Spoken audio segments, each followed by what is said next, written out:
Bon, Paulin Kiyankai est médecin depuis 23 ans. Peut-être ça peut être une épine informatique.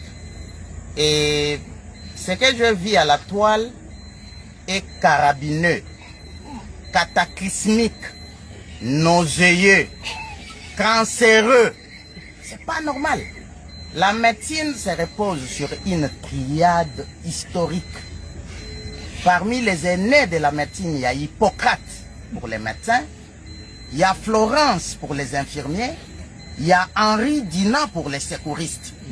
Et cette triade a laissé une richesse richissime en termes de déontologie médicale. Un médecin comme celui-là devait protéger, il devait sauver, il devait dorloter, il devait accueillir de manière emblématique et exceptionnelle.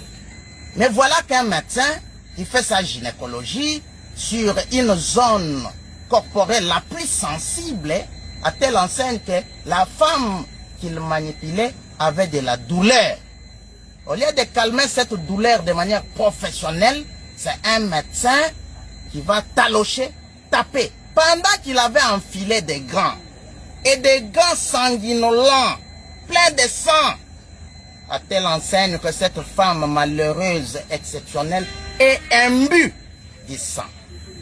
Criblée de sang. Elle part même du lit jusqu'au bas de la page. Et le médecin va la suivre. Ce n'est pas possible. Je félicite exclusivement le ministre national de la Santé qui vient de demander qu'on radie, qu'on biffe la mention sur les numéros d'ordre des médecins, sur les diplômes de ces médecins-là. L'emprisonner, ce serait une cadette de préoccupation. Et là, j'ai applaudi de manière abracadabrante le ministre national de la Santé. Un médecin pareil, il faut l'éclipser, il faut le chosifier, il faut l'empaqueter, il faut le phagocyter. Ce n'est pas normal.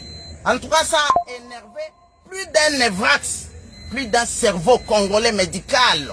Ce n'est pas possible. Et c'est une grande leçon pour les autres médecins.